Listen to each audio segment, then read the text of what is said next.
Muy buenos días para todos. Bienvenidos a este webinar hecho especialmente para estos tiempos de contingencia y estos tiempos obviamente de aislamiento que se nos están presentando últimamente, pues a raíz del COVID-19. Aunque perfectamente pudo haber sido cualquier situación la que pudo haber generado este aislamiento. Mi nombre es William Martínez, soy ingeniero de telecomunicaciones, auditor de seguridad y redes Deloitte. Soy Virtual PSP para temas de seguridad de Microsoft y consultor del área de Cybersecurity and IT Support para Bex Technology, Partner Gold de Microsoft. Bienvenidos. Para ponernos un poco en contexto sobre el panorama actual y sobre la situación actual que estamos viviendo, quiero que recapitulemos qué está sucediendo. Este es el escenario actual de teletrabajo, el que no nos tocó planear, sino que nos tocó vivir. Situación que se presentó, en este caso, por una pandemia, por una epidemia, pero pudo perfectamente presentarse por temas económicos, temas de seguridad nacional, cualquier el motivo que generó esto, lo importante es que estamos acá justamente ahora. Para esto nos tocó salir muy rápido, hablando como empresas. Esto implicó una cantidad de esfuerzos casi que sobrehumanos para personas de sistemas, personas de infraestructura, aplicaciones, y seguridad realmente fue uno de los, digamos que uno de los eslabones que se dejó de últimas en cuanto a este proceso, básicamente porque lo importante era dar la continuidad al negocio. Hemos salido muy rápido, pero ¿qué ha sucedido? ¿Qué sucedió?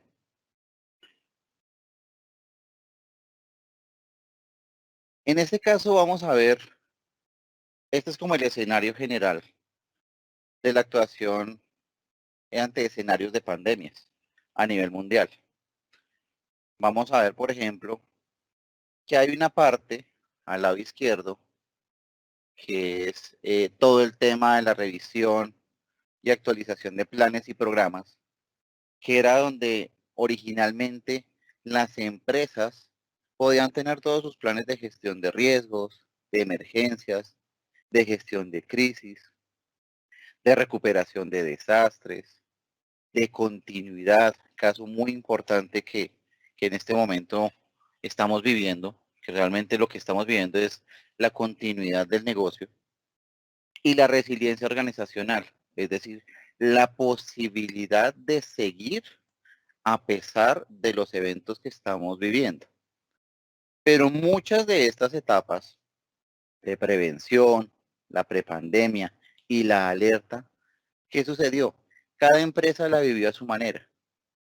Y que al vivirla a su manera, lo que pasó es que cada uno quizás no tenía alguno de estos componentes.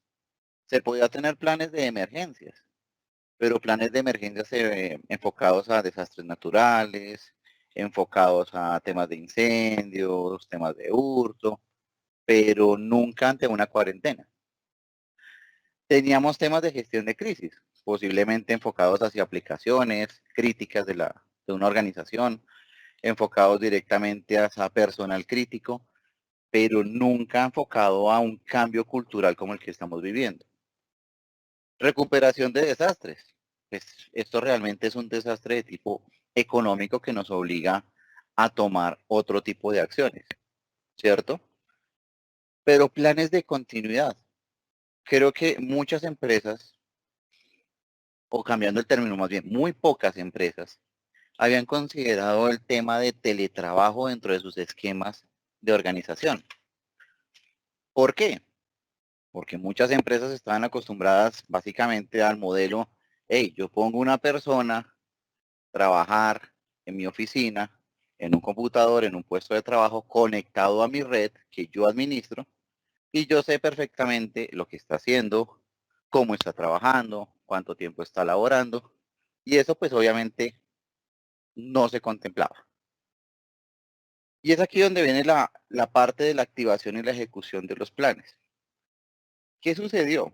La gran mayoría de planes, lo que fue respuesta al incidente, a la emergencia y a la crisis, se tuvo que dar en tiempo récord.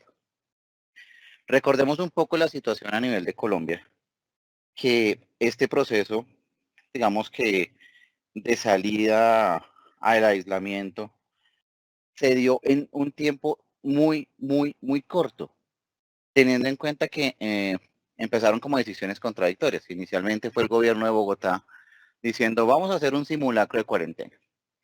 Listo, las empresas dijeron, ah, bueno, es un simulacro. Mandémoslos el fin de semana, no va a pasar nada, todo va a estar tranquilo. Pero cuando el gobierno nacional dijo, no, la cuarentena obligatoria empieza apenas termine el simulacro. Como que las empresas, ups, ¿y ahora qué va a pasar? Y allí fue donde muchas entidades dijeron, no, necesitamos planes para activar rápidamente VPNs, activar rápidamente conexiones de red, estabilizar aplicaciones que soporten todos los accesos. Y es allí donde entró la continuidad de negocio. Vamos a estar guardados, pero tenemos que continuar operando. Entonces allí es donde viene un componente que no hemos contemplado, que es desde la ciberseguridad. ¿Cómo serían equivalentes a estas fases de pandemia? Básicamente en la ciberseguridad, digamos que bajo un consenso de todos los CISOs, para los que no conozcan el término, CISO es Chief Information Security Officer o oficial de la información. En este caso, los oficiales de seguridad de la información de muchas compañías a nivel mundial han llegado a un consenso, es que estamos, digamos, en un equivalente de 4 fases. Vamos a hablar en este caso de 2 fases, que son muy importantes. Y al final vamos a hablar de las fases 3 y 4. Desde la vista de un oficial de seguridad o jefe de seguridad de la información de una compañía, la fase 1, en este caso, y básicamente por lineamientos corporativos, por la rapidez de brindar continuidad al negocio, continuidad a la operación, pues era garantizar, digamos que muchas veces obviando temas de seguridad propiamente, sino garantizando temas de infraestructura, el acceso a empleados a la integridad de comunicaciones en red y obviamente la seguridad básica de puntos finales. Es decir, bueno, si tú te vas a ir a trabajar en tu casa, necesito al menos que tengas un equipo con antivirus, no me importa cuál tengas, pero que por lo menos también tengas una conexión a internet. Eso era lo único que teníamos que garantizar en su momento con esta salida de emergencia. Listo. Entonces dijimos, bueno, demos una solución. Activemos VPN para todo el mundo. Listo. Empezamos a activar VPN, pero ¿qué sucedió? Muchos equipos UTM, equipos Firewall o equipos Next Generation Firewall, equipos de red que se encargan de gestionar esos temas de VPN, no están preparados para una cantidad tan grande, tan concurrente de sesiones de usuarios. Una cosa es tener, por ejemplo, caso, un caso muy particular de una entidad, 4.600 usuarios trabajando en una red local. Sabemos que todos esos usuarios salen directamente por una salida de un firewall a tener 4.600 accesos desde diferentes casas, hogares o sitios donde intenten conectarse, llegando al firewall y generando muchas veces 2 o hasta 3 veces más consumo del que se generaba localmente, ¿cierto? Entonces hay equipos que no soportaban esto. Bueno, dijimos, ok, pasemos al plan B. El plan B es garanticemos que desde donde tengan acceso, sea su casa, sea su finca, o sea, bueno, el lugar donde estén, tengan conectividad a Internet y que las aplicaciones se puedan publicar de cierta forma para que accedan. Bien, entonces empezamos a revisar con usuarios, cómo tenían sus conectividades, si tenían equipos celulares que soportaban conexión de datos, cómo estaba la estabilidad de esa conexión de datos, si sus equipos tenían, digamos, si estaban con conexiones de fibra, HFC, Wi-Fi, cómo era la seguridad. Y estoy seguro de que muchas organizaciones quizás revisaron simplemente el parámetro, ¿tiene red? ¿Tiene equipo? Continuemos. Pero surgió otro reto, y el reto era básicamente hacer la transición de un equipo de hogar a un equipo corporativo, cosa que es muy difícil. ¿Por qué? Porque muchas veces estamos hablando de organizaciones que el 90% de su gente trabaja en equipos de escritorio. No tiene cómo movilizarse o cómo llevarse su trabajo hacia la casa. Entonces, bueno, permítale utilizar el equipo de su casa para labores corporativas, pero ¿cómo sería esa transición? Realmente todo esto pasó a un segundo plano para los oficiales de seguridad porque lo importante era la continuidad de negocio, ¿cierto? Básicamente esto era lo importante para las organizaciones. No me importa qué tan rápido tengas que responder hacia la emergencia.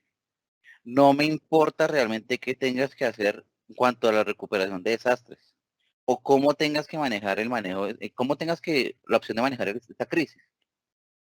Lo importante es que el negocio continúe funcionando desde donde esté, ¿cierto? Entonces es allí donde surge una cantidad de retos. Pasamos la fase uno, perfecto. Muchas empresas quizás la pasaron con dificultades porque tuvieron que hacer más trabajo del que requerían y quizás apoyarse en terceros porque nunca en su vida tenían dentro de su pensamiento que tendrían que cambiar el modelo cultural de trabajo.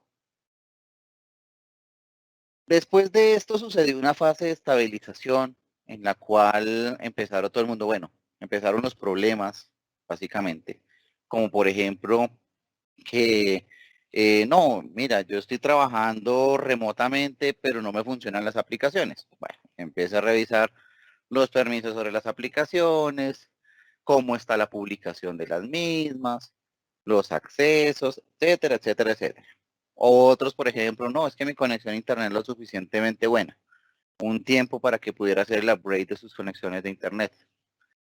Pero ¿qué sucedió después de esa fase uno? Realmente llegó lo que muchos teníamos como oficiales de seguridad y era que las amenazas se iban a ver. ¿Por qué? Realmente cualquier evento que suceda a nivel mundial, una crisis en la bolsa, un evento de salud, una guerra, una catástrofe mundial, casi siempre son oportunidades que aprovechan los ciberdelincuentes, porque en este caso no podemos hablar de hackers, sino ciberdelincuentes, para hacer de las suyas. Y empezaron a aparecer cosas que quizás nosotros teníamos sospechas, pero que nunca pensamos que se fueran a dar tan rápido. Por ejemplo, a partir del COVID-19 se empezaron a generar virus de tipo malware, de tipo troyano, pues que han requerido respuestas muy rápidas de organizaciones y de sistemas de ciberdefensa, llámese antivirus, antimalware o soluciones, digamos, desconectadas que existen en el mercado para poder repelerlos. En este caso, en Europol hay un informe muy interesante que los invito a que lo busquen sobre el tema de ciberseguridad y delincuencia. Habla precisamente de cómo los ataques informáticos a nivel de Europa, que es una de las de los terrenos y de los continentes que más ha sido afectado curiosamente por una pandemia que se generó en Asia, por una enfermedad que se generó en Asia, y particularmente ha sido atacado en cuanto a sus sistemas financieros. Precisamente los sistemas financieros que en este momento son muy críticos para la operación de los países, porque realmente es su recurso de salvamento para poder subsistir muchas veces en cuanto a la parada de actividad económica que estamos viviendo. Por ejemplo, otro caso. La denegación de servicios. ¿Qué sucede? Al movernos hacia un entorno de teletrabajo, empezamos a depender de servicios en la nube, de comunicaciones, de aplicaciones, tipo IaaS, tipo SaaS, tipo PaaS, que están alojados en diferentes servicios o inclusive que estén alojados en infraestructura propia de nuestras compañías. A su vez, digamos que son críticas para la operación de la empresa, pero también son ataques de denegación de servicio. Al ver que son vulnerables, los ciberdelincuentes, tratan de hacer obviamente lo que sea para tumbarlas y después te dicen, oye, si quieres que te recupere el servicio o que te funcione, pues ya que no te puedes desplazar porque estás en cuarentena, págame. Entonces, ahí es ahí donde también vienen todos estos temas de extorsión virtual, que muchas veces no vemos, pero que existen como riesgo dentro de la ciberseguridad. Otro riesgo que se ha dado ha sido propiamente de parte social. Esto es una noticia realmente muy reciente de lo que está ocurriendo aquí en Colombia. Para los que, digamos, sé que tengo personas que están asistiendo desde otros países. La situación aquí en Colombia pues ha requerido un tema obviamente de subsidios y apoyos sociales por parte del Estado hacia, pues, hacia las personas que en este momento se encuentran vulnerables y que de cierto modo pues tienen acceso también a sistemas de información por celulares, por tablets. Y esto ha generado, por ejemplo, que se empieza a generar temas de phishing, captura y robo de información y también para que se generen mensajes de pánico utilizando estos medios. ¿Y por qué? Porque estamos hablando no solamente de las personas en general, sino también, por ejemplo, de las personas que trabajan en compañías, tienen la incertidumbre de qué va a suceder de ahora en adelante. ¿Será que podré conservar mi empleo? ¿Será que la empresa sí resistirá? Y también de esto se aprovechan los delincuentes informáticos para generar todo tipo de malware, troyanos, eventos de pánico, pánico financiero, pánico administrativo, que también son delitos que se generan por canales virtuales. Este es el caso más representativo que hemos visto en los últimos días, la plataforma Zoom. Muchas compañías, en su afán por salir a teletrabajo, dijeron, miremos cuál es la plataforma más fácil, más cercana y sobre todo gratis. Gratis que podamos usar para hacer nuestras videoconferencias, para podernos comunicar, para podernos, digamos, de cierta forma teletrabajar. Pero esto ha tenido una cantidad de implicaciones que las empresas de pronto no conocen. Casos particulares para los que han visto algunas noticias sobre esta plataforma. Eh, lo que fue toda Google, pues obviamente todos los empleados de Google en sus diferentes eh, empresas, por decirlo así, que es Alphabet, prohibieron completamente el uso de esta plataforma. También se descubrió que por medio de una clave de registro que tiene Zoom, se podía extraer contraseñas de equipos de cómputo que podían recuperar, por ejemplo, contraseñas de dominio, contraseñas de equipos Windows, bueno, en fin, hacer una cantidad de cosas.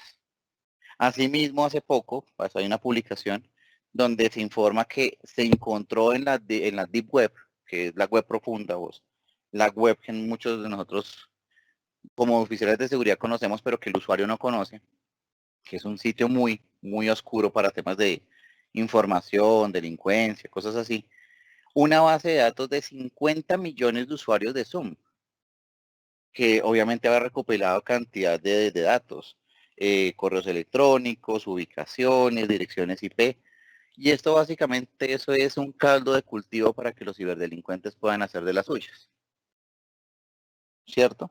Básicamente, ¿por qué? Por la rapidez de salir, sin preguntar, ¿está seguro? O sin importar si yo le dije, no es seguro, no importa, continuemos con la operación de negocio. Después de pasar esa fase uno que fue muy rápida, que fue a la carrera, que fue básicamente, no sé, digamos que sin planearla. entramos a hablar de algo que es importante: mitigar, corregir, prevenir. Son cuatro palabras, o tres palabras, perdón, tres palabras que nos dicen mucho de, bueno, ya, listo, ya encontré cuáles son las fallas, pero ¿cómo puedo entrar a corregirlas? Entramos a lo que es la fase 2. Si se acuerdan, en la pandemia, pues tenía una parte de preparación, una parte de gestión de cambio prácticamente, de la preparación de los planes. Aquí no tuvimos preparación de planes, aquí tuvimos que salir, ahora tenemos que empezar a mitigar. Cuando hablamos de la fase 2, en cuanto a temas de ciberseguridad en trabajo remoto, y obviamente pues en todo lo que es teletrabajo, por decirlo así, hablamos de algo que se llama la conciencia de la situación y evaluación de riesgos. ¿Qué significa eso? En este momento, después de todos los eventos que han sucedido, porque creo que no solamente ha sucedido a nivel de empresas, sino a nivel también de educación, casos particulares como el de Zoom, que personas no autorizadas ingresaban a reuniones, o también por temas de pérdida de información, pues para los que no sepan, en Estados Unidos, que ha habido tanto, digamos que es uno de los países en este momento con mayor cantidad de contagios por temas de COVID-19, las entidades de salud han sido atacadas constantemente con temas de ransomware y temas de malware, precisamente para muchas veces o detener el flujo de información o precisamente cambiar los datos. Entonces, para que los que no sepan, este tipo de ataques se está dando en todo tipo de sector económico. Entonces, lo importante de esto es que después de que vemos estas situaciones, tener la conciencia de lo que está pasando. ¿Y por qué? Porque muchas veces y muchas empresas tenían la costumbre de que, bueno, yo sé que todo mi tráfico está pasando por la LAN y yo tengo el control, pero ahora ya no pasa por mi LAN. Ahora está pasando directamente por las conexiones WAN que tiene cada usuario en su casa, y esto está haciendo que el objetivo sea alcanzar nuevas realidades de patrones de uso y superficie de ataque. Cuando hablamos de superficies de ataque, pues ya no estamos hablando solamente pues de la red como tal, sino que los delincuentes están desplegando agentes, por ejemplo, en equipos de cómputo, en equipos Windows, en equipos Mac.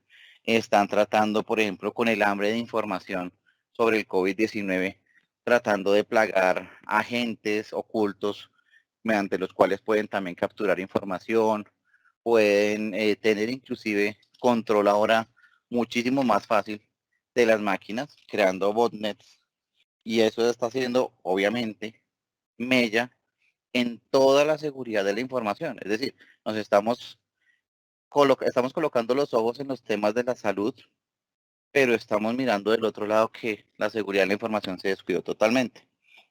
Entonces es aquí donde empezamos a revisar qué podemos hacer, cómo podemos actuar ante estas nuevas amenazas.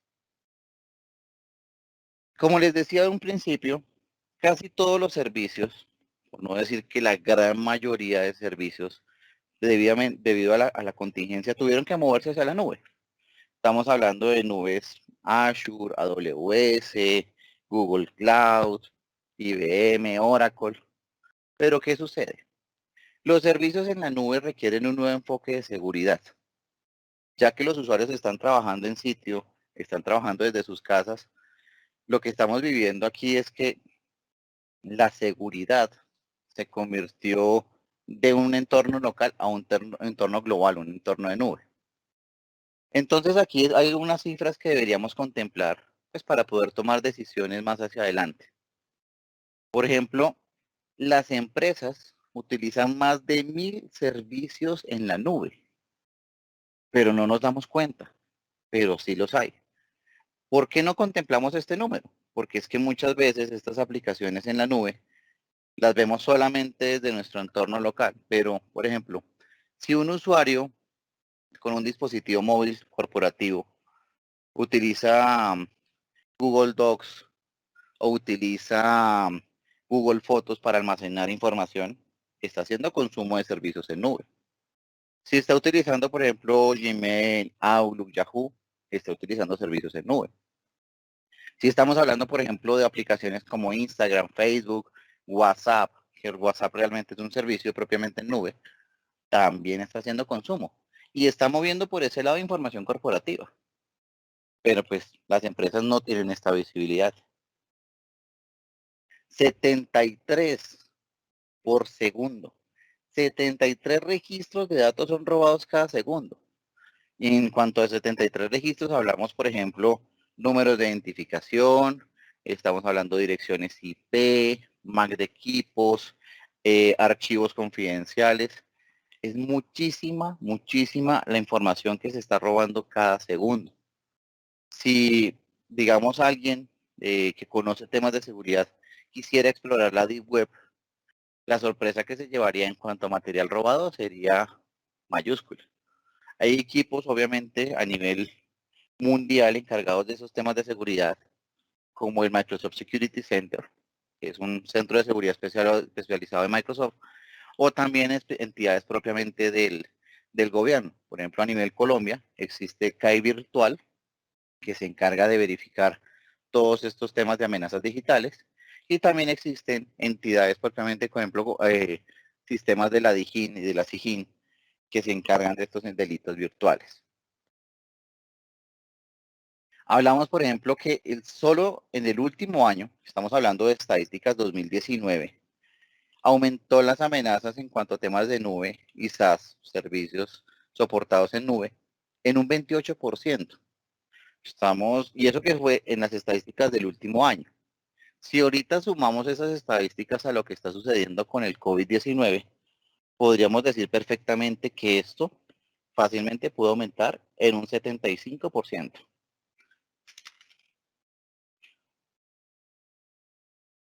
Y aquí vamos a hablar algo también muy importante.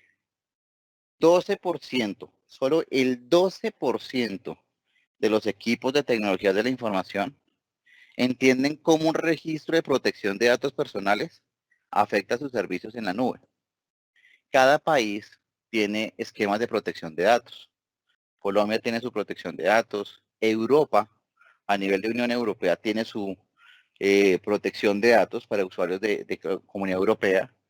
Estados Unidos, a través de la INST, tiene también esquemas de protección de datos, obviamente, y obviamente bajo todas las enmiendas que tiene la Constitución de Estados Unidos. Entonces, imagínense cómo poder abarcar todos estos requerimientos en diferentes servicios de nube.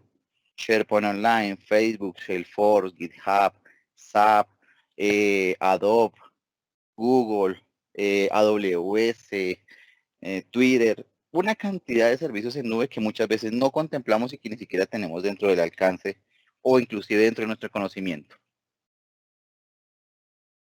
Y es aquí donde viene también todo lo que debemos tener enfocado a esas amenazas que vienen de la nube, pero que llegan a los equipos locales de los usuarios.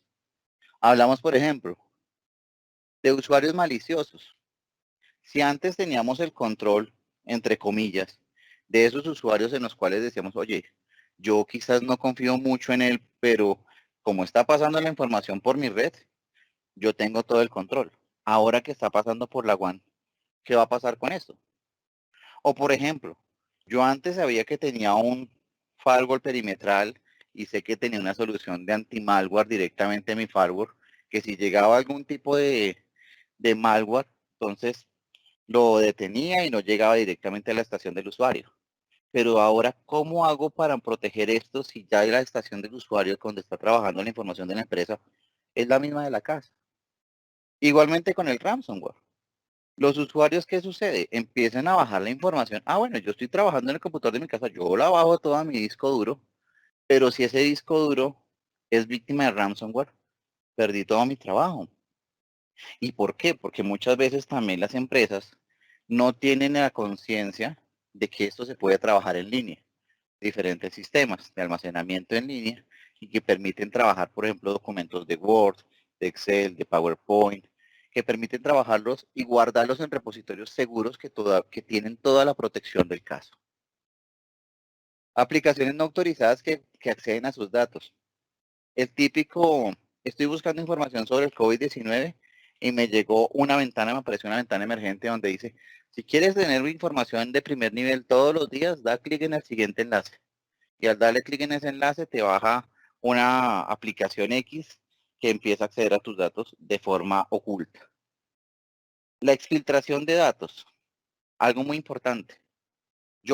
Mis usuarios están trabajando desde casa, pero yo como sé que esos usuarios no están tomando la información de mi organización y la están enviando a competidores, a otras empresas, donde posiblemente se está manejando negocios de mucho dinero o información crítica de la compañía.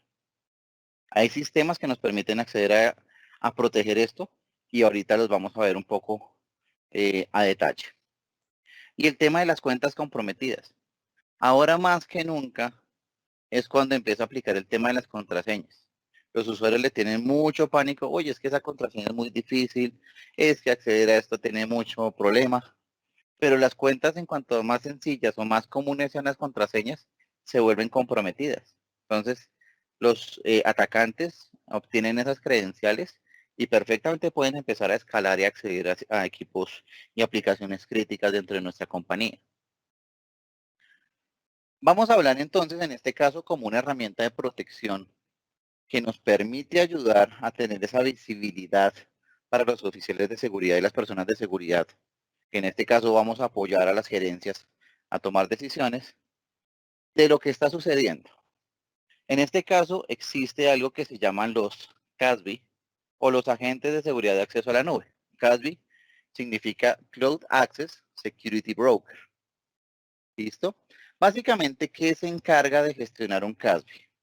Se encarga de darnos un informe general de todos los accesos que se presentan en diferentes aplicaciones a la nube y en los cuales, digamos, podemos tener acceso malintencionado o acceso no autorizado o, por ejemplo, extracción de datos. Digamos que alguien tomó una información de un OneDrive y empezó a subirla, no sé, a un Google Drive que no pertenece a la organización.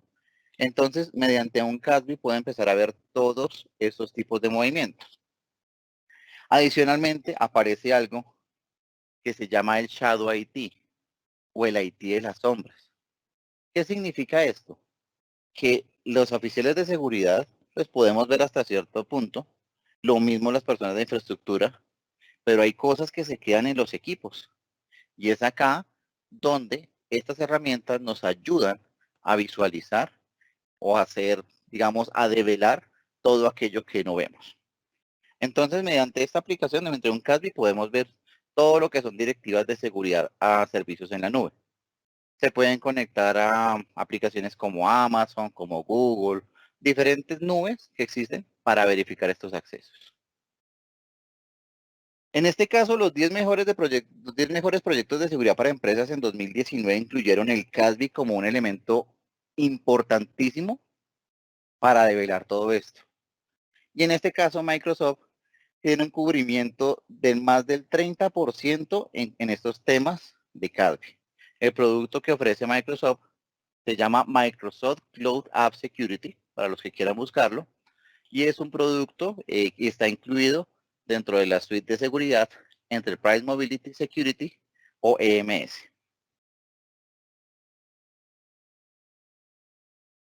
En esta anterior diapositiva yo les nombraba un poco del Shadow IT o del IT de las sombras. Ahora vamos a ver por qué es importante el tema de un CASB dentro del tema del Shadow IT. Básicamente, lo importante y lo inicial es descubrir cuál es el Shadow IT. Todas aquellas aplicaciones que están contempladas o que pasan a través de accesos, autenticaciones, inclusive las personas que todavía tengan VPN o que lograron activar VPN, pueden visualizar qué está sucediendo a través de sus firewalls. ¿Por qué? Porque uno puede conocer más o menos un promedio de 100, 200 aplicaciones, pero hay más de 16.000 aplicaciones en la nube personalizadas y disponibles en catálogos que pueden ser accedidas. Entonces, todas aquellas pueden ser riesgo de extracción o pérdida de información. Luego de descubrir esta parte de aplicaciones que se acceden, pues se identifica el riesgo de estas aplicaciones. ¿En qué se basa el riesgo? Regulaciones de industria, regulaciones legales, capacidad para puntuar los riesgos, ¿cierto? y pues una cantidad X que también puede ser, por ejemplo, el sector de la empresa. No es lo mismo catalogar una aplicación de riesgo para un sector salud que para un sector, por ejemplo, petróleo o hidrocarburos, ¿cierto? Porque estamos hablando, por ejemplo, que en el sector salud, que es importante resguardar a toda costa la información clínica de los pacientes. Pero si estamos hablando, por ejemplo, un sector minero, sector de hidrocarburos, proyectos de extracción, planos de terrenos, diagramas, proyectos de inversión. Entonces, cada sector tiene un nivel de riesgo totalmente distinto. Entonces, ahí es donde también empezamos a abarcar cómo aplica. La evaluación del cumplimiento. Entonces, dependiendo de nuestro sector, ¿Aló? aló, aló, ¿listo? Dependiendo de nuestro sector, podemos evaluar el cumplimiento. Por ejemplo, para el tema de salud, existe algo que se llama el HIPAA, que es el Health Information Protection. Básicamente es un estándar establecido, digamos directamente desde modelos estadounidenses para todo lo que es la protección de información en salud.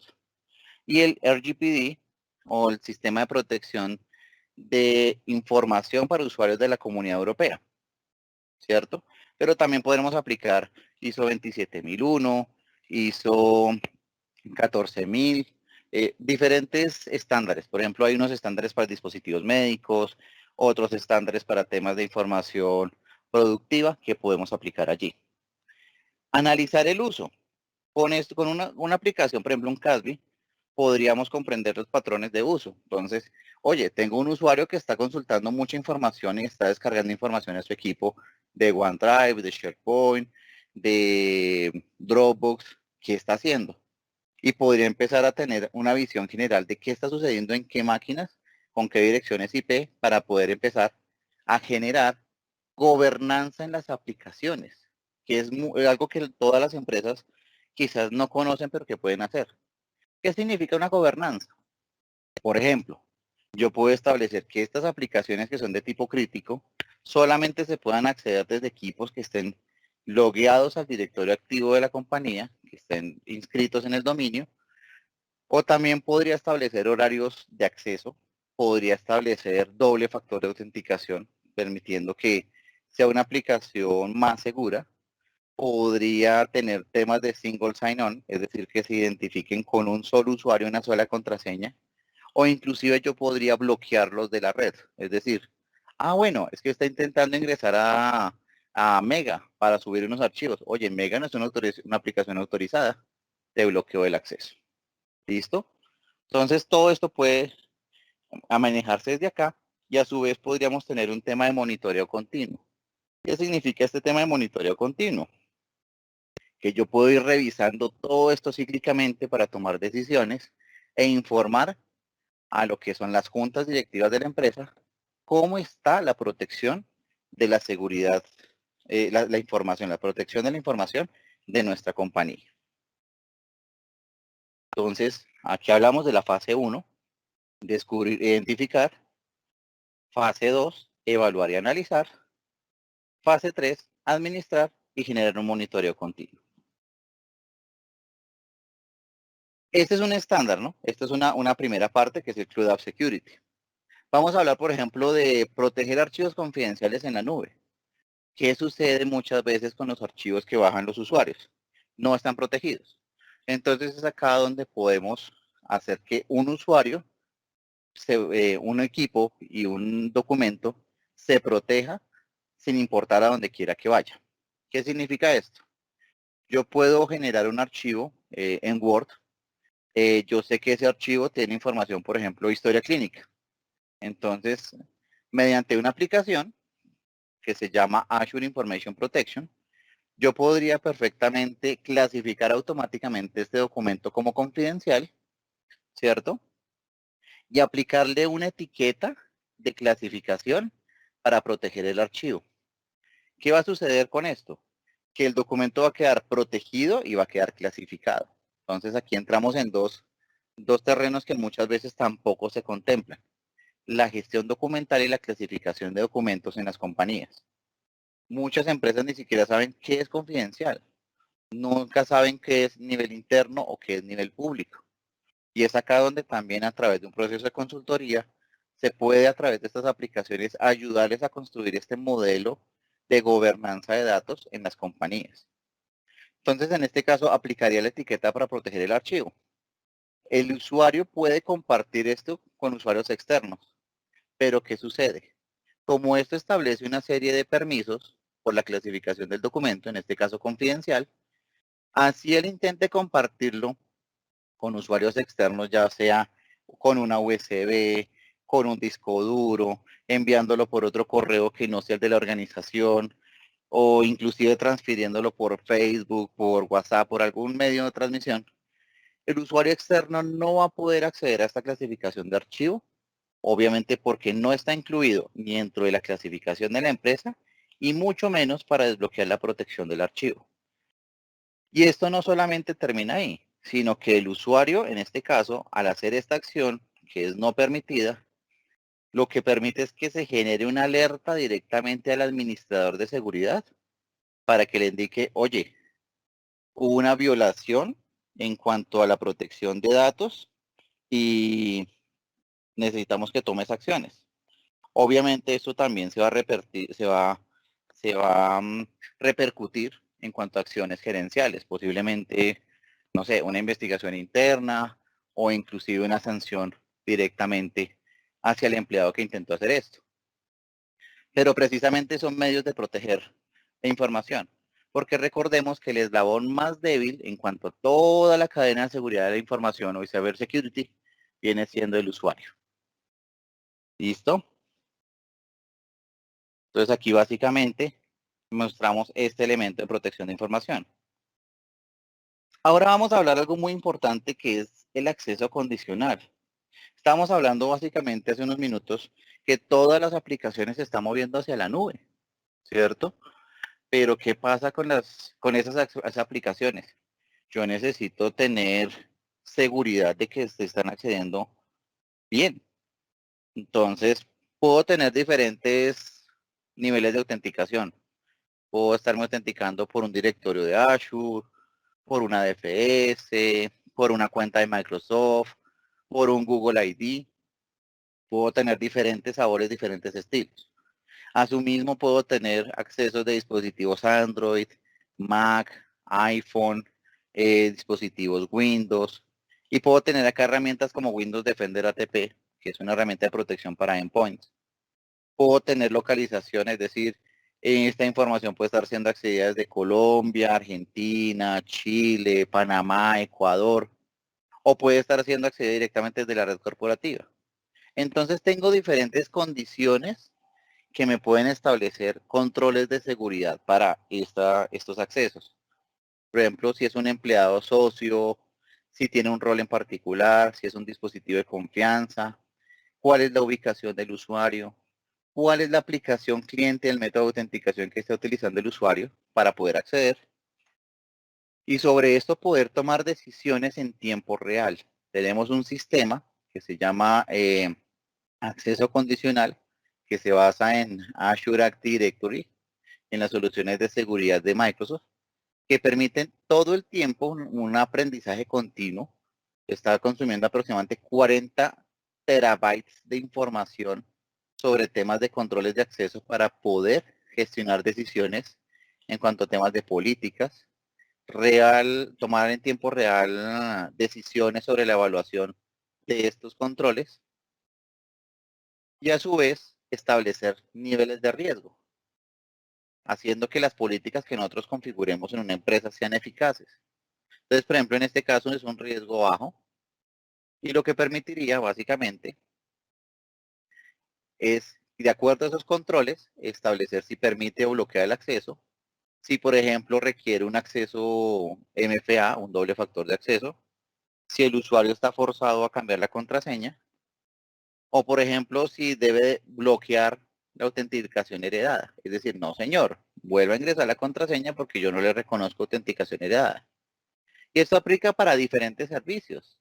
Nubes de Microsoft, nubes de otros proveedores, Google, Salesforce, AWS, Dropbox u otros servicios, y también para aplicaciones locales. Entonces, tenemos múltiples soluciones que nos pueden ayudar a controlar ahora, con este cambio cultural, los accesos a aplicaciones en temas de teletrabajo. Aquí volvemos a un punto relacionado con la protección de archivos y es también el acceso, los controles de sesión basados en riesgo. Yo puedo decirle a mi usuario, bueno, trabaje desde su casa, pero debe trabajar online porque no sabemos cuál es el nivel de riesgo que tenga su dispositivo. De pronto su dispositivo no tiene las actualizaciones al día de Microsoft, o inclusive no tiene antivirus, o no tiene una protección de firewall. Entonces yo podría tomar condiciones, por ejemplo, de el usuario como tal en un dispositivo, se evalúa el nivel de riesgo, ¿cierto? Entonces, por ejemplo, un gerente de marketing, está accediendo desde el grupo marketing a un banco como tal, ¿cierto? Pero el dispositivo, sabemos que es Windows, el tema de salud que se evalúa automáticamente, pues está bien parcheado, no está totalmente parcheado, está administrado, pero dice que es un nivel de sesión medio, de riesgo de sesión medio. Entonces, ¿cuál es lo que se le puede aplicar allí? Entonces el servidor en este caso, volvemos a hablar del Cloud App Security o el MCAS o el Cloud Access Security Broker.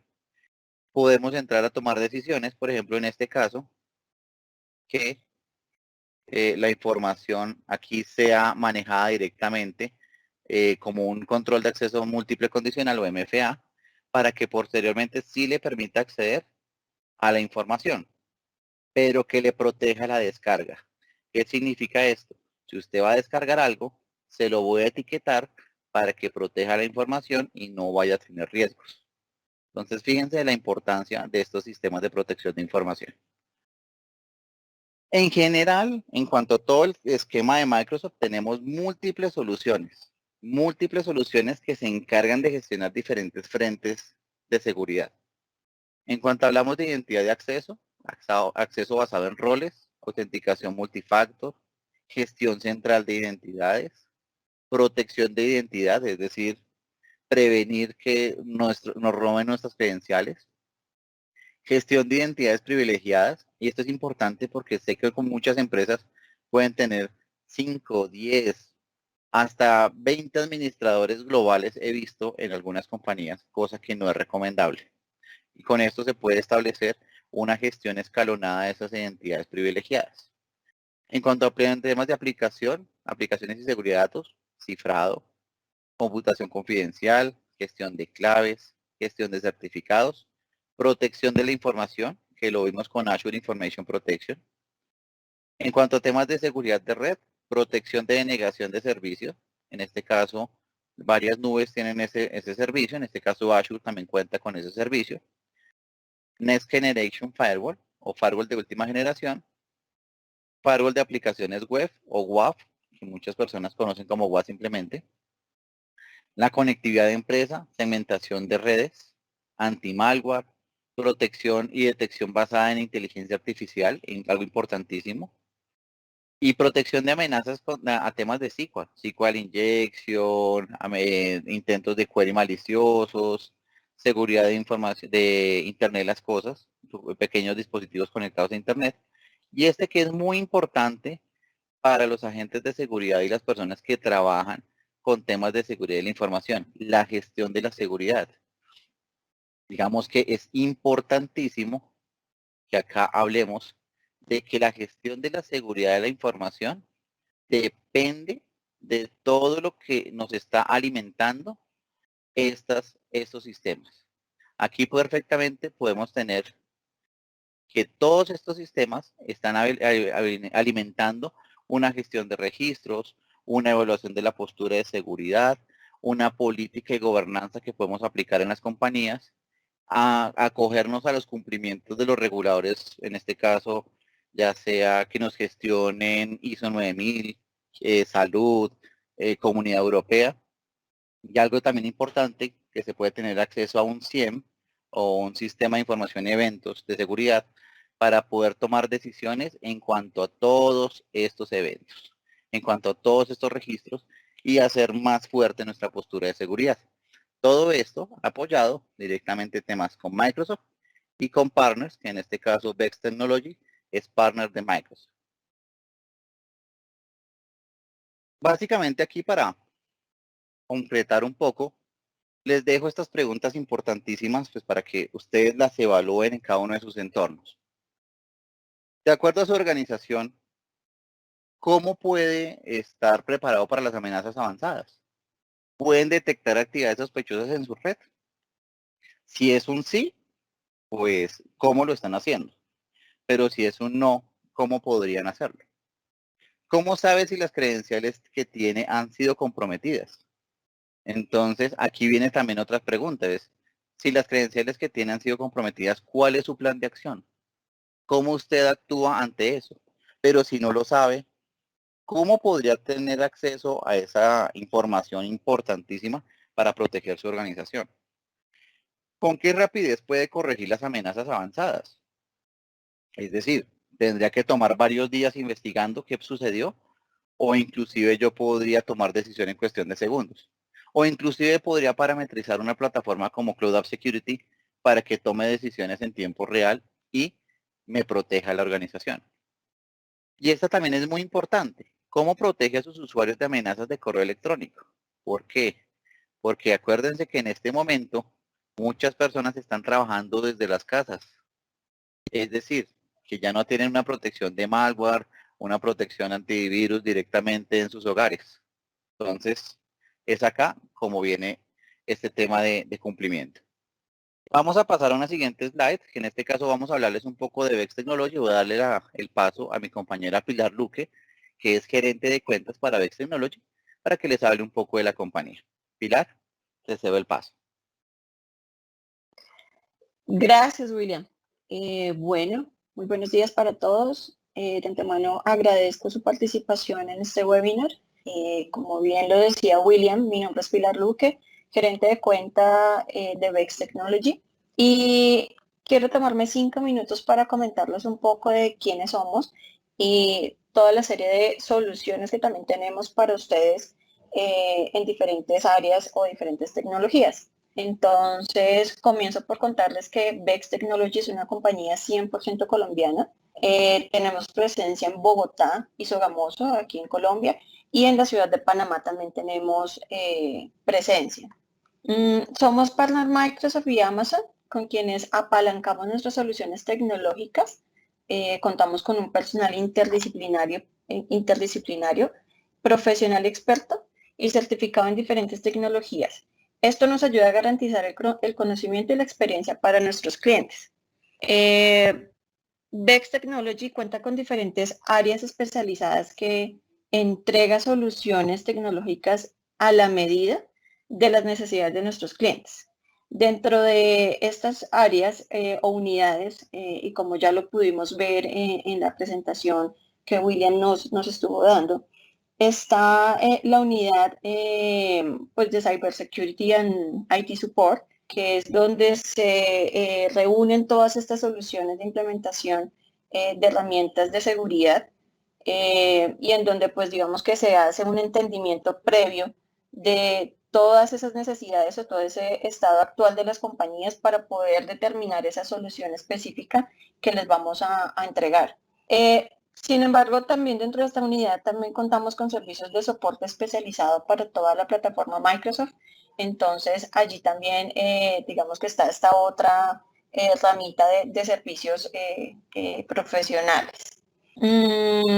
Contamos también con un área especializada en transformación digital y cloud, que es donde generamos servicios consultivos basados en una metodología llamada Design Thinking, que es una metodología que nos permite identificar las necesidades de los usuarios finales, información que tomamos como insumo para generar un cambio al interior de las organizaciones. Pero también dentro de esta área tenemos servicios de nube, de cloud, a nivel de implementación, por ejemplo, de escritorios virtuales y aplicaciones, para poder, digamos que en este momento de emergencia o de teletrabajo en el que estamos, poderles también facilitar este tipo de soluciones para que puedan en la medida de lo posible tener un ambiente de trabajo pues normal y puedan desarrollar sus actividades de la mejor manera. También tenemos ahí servicios de migración de portales, migración de bases de datos, entre muchos otros servicios a nivel de nube, tanto para Azure como para AWS. Por otro lado, contamos con productos propios desarrollados por nuestros ingenieros y todos estos productos corresponden al ciclo de vida de los usuarios dentro de las organizaciones y a la administración de identidades en las mismas. Dentro de, pues digamos que estas soluciones o dentro de esos productos de seguridad tenemos BCR, que es una aplicación web que permite la autogestión de contraseñas de las aplicaciones.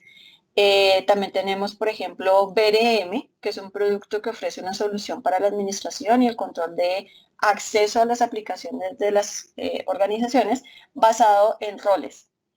A nivel educativo, por ejemplo, tenemos un producto muy especializado que se llama Vex Labs y es un producto que permite generar laboratorios virtuales en la nube para la práctica de laboratorios de cualquier programa académico. Esto básicamente pues ha tomado gran fuerza pues para poder ofrecer esa solución a nivel académico en este momento por el cual estamos atravesando. Todos estos servicios o toda esta implementación de productos propios están acompañados de una previa consultoría a nivel de gestión de identidades, en donde básicamente buscamos ayudar a las organizaciones a definir esos ciclos de vida de los usuarios, los permisos y roles que deben tener durante la gestión en las empresas, para que posteriormente ya la implementación de nuestros productos sea más eficiente y más efectiva. También tenemos un área especializada, por ejemplo, que se llama Data Analytics, y es donde tenemos todas las soluciones de Machine Learning, de analítica de datos, en donde, por ejemplo, hemos implementado soluciones a nivel de inteligencia artificial como Social Analytics. Hemos realizado proyectos de transliteración de audios y videos a diferentes organizaciones. También ofrecemos servicios de administración y soporte de bases de datos y todo esto está basado y digamos que soportado en un pool de consultores y profesionales altamente capacitados como DBAs, científicos de datos, entre otros. Estas son algunas de las áreas o de las unidades con las que VEX cuenta, por mencionarles algunas, y de donde salen todas estas soluciones para las necesidades que nuestros clientes nos manifiestan y nos piden ese apoyo para poder resolver. Durante nuestra trayectoria comercial, que es de aproximadamente más de 11 años en Colombia y pues en Panamá, como ya les mencionaba, hemos obtenido diferentes casos de éxito en distintas soluciones, más o menos en unas 100 compañías alrededor de distintos sectores. Somos muy reconocidos en el sector gobierno, en el sector educación y a nivel privado también somos reconocidos. En donde en cada uno de estos sectores hemos generado realmente soluciones que impactan positivamente a nuestros clientes y les han generado también un gran aporte a nivel tecnológico. Entonces, pues quería comentarles rápidamente qué somos, qué hacemos, cuáles son algunos de estos clientes que pues nos enorgullece decir que hemos participado dentro de esas iniciativas tecnológicas y pues no me queda más sino agradecerles de verdad el tiempo que se han tomado para atender este webinar. Esperamos que haya sido de gran aporte para cada uno de ustedes y a continuación los dejo con William nuevamente para que podamos dar solución a las preguntas que probablemente se hayan realizado y ya podamos terminar entonces la sesión. Muchísimas gracias.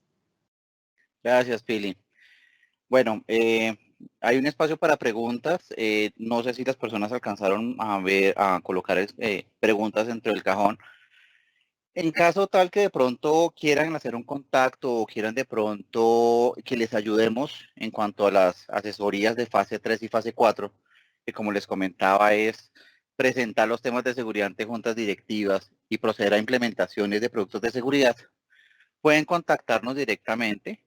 Mi correo electrónico es williamma bexa.com o pueden contactarnos directamente en nuestra página de internet www.bexa.com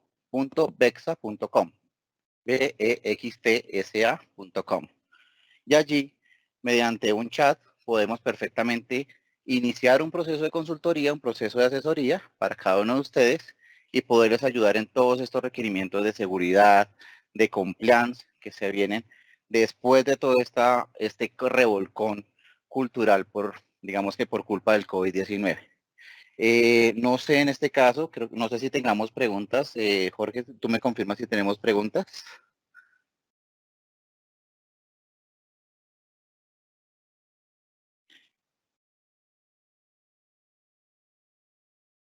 Bueno, parece que no tenemos preguntas, pues de antemano entonces les agradecemos su participación, su asistencia. Esta sesión para las personas que no pudieron de pronto asistir va a quedar grabada en YouTube en en el canal de la compañía para que posteriormente puedan acceder al mismo y a las personas que hicieron su registro en el formulario, entonces les vamos a hacer llegar a vuelta del correo esta sesión para que puedan posteriormente volverla a consultar y poder acceder a la información. De antemano, muchísimas gracias por su participación, por su asistencia y les deseamos un feliz resto de semana.